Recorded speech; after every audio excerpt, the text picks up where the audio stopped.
Terima kasih Anda masih bersama kami dalam Sapa Indonesia Pagi. Saudara, Pengadilan Tindak Pidana Korupsi Jakarta Pusat hari ini menggelar sidang putusan terhadap terdakwa kasus korupsi timah Helena Lim dan 3 terdakwa lain. Sebelumnya, Jaksa Penuntut Umum menuntut Helena dengan pidana pokok 8 tahun penjara serta denda 1 miliar rupiah. Selain pidana pokok, Jaksa juga mewajibkan Helena Lim membayar uang pengganti senilai 210 miliar rupiah subsidiar 4 tahun penjara.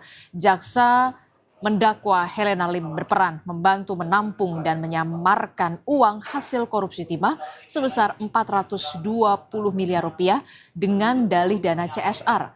3 terdakwa kasus korupsi timah yang juga akan mendengarkan vonis hakim hari ini adalah ex-direktur utama PT Timah Tbk Mohtar Riza Pahlevi, ex-direktur keuangan PT Timah Tbk Emil Erminda, dan direktur PT Stanindo Inti Perkasa MB Gunawan.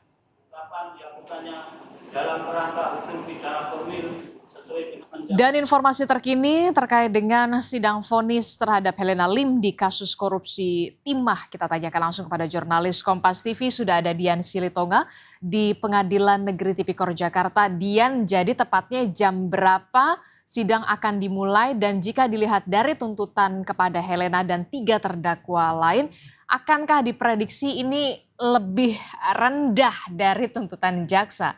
Dian.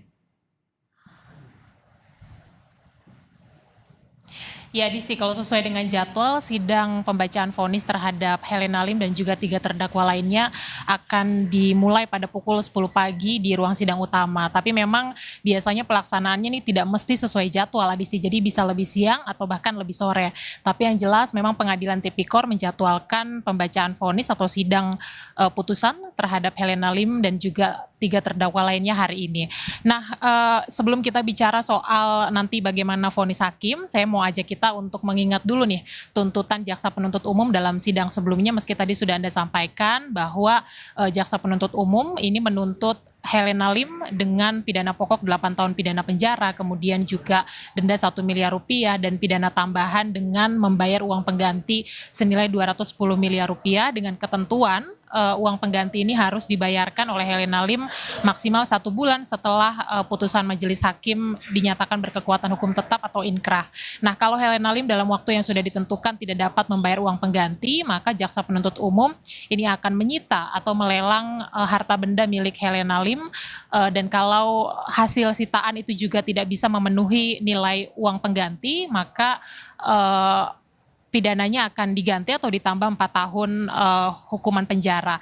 Nah, untuk 3 terdakwa lainnya yakni terdakwa Gunawan, Jaksa Penuntut Umum juga menuntut hukuman 8 tahun pidana penjara, kemudian juga untuk terdakwa Mohtar Riza Pahlevi dan Emil Ermindra, ini Jaksa Penuntut Umum menuntut hukuman 12 pidana penjara. Nah, apakah nanti majelis hakim akan menjatuhkan vonis sesuai dengan tuntutan jaksa atau tidak, itu yang akan kita cermati bersama, Disti. Tapi kalau kita melihat putusan hakim terhadap terdakwa lainnya dalam kasus yang sama, ini kita ingat bahwa hakim menjatuhkan vonis terhadap terdakwa Suparta, kemudian juga Suwito Gunawan dan Roberto Indarto lebih rendah dari tuntutan jaksa, yakni dituntut 14 tahun pidana penjara tetapi hanya divonis 8 tahun pidana penjara saja. Kemudian ada Harvey Muiz yang kita tahu dituntut 12 tahun pidana penjara tetapi kemudian hanya divonis 6 tahun 6 bulan pidana penjara. Artinya memang keseluruhannya vonis hakim lebih kecil daripada tuntutan jaksa. Nah, atas vonis hakim terhadap terdakwa yang tadi sudah saya sebutkan, memang jaksa sudah mengambil sikap akan mengajukan banding. Nah, Jaksa Penuntut Umum memang memiliki hak untuk mengajukan banding kalau menilai vonis hakim ini kemudian terlalu ringan atau di bawah 2/3 dari tuntutan Jaksa Penuntut Umum. Kemudian kalau Jaksa Penuntut Umum menilai bahwa terdakwa terbukti menikmati hasil tindak pidana tetapi majelis hakim tidak menghukum untuk membayar uang pengganti. Nah, kemudian Helena Lim juga melalui sidang pledoi beberapa waktu yang lalu menolak tuntutan Jaksa Penuntut Umum karena menilai bahwa tuntutannya tidak adil, sementara Jaksa Penuntut Umum memberatkan tuntutan Helena Lim karena menilai Helena ini berbelit-belit selama proses persidangan. Nah, kemana nanti Palu Hakim akan berpihak? Apakah pada fakta-fakta persidangan yang sudah dijabarkan oleh Jaksa Penuntut Umum atau pada pembelaan Helena Lim dan juga tim penasihat hukum? Jawabannya akan kita ketahui nanti setelah vonis hakim dibacakan pada hari ini. Adisti. Oke, baik, kita akan kawal bagaimana vonis yang akan dibacakan oleh hakim terhadap terdakwa Helena Lim. Terima kasih informasinya jurnalis Kompas TV Dian Silitonga melaporkan langsung dari Pengadilan Negeri Tipikor, Jakarta.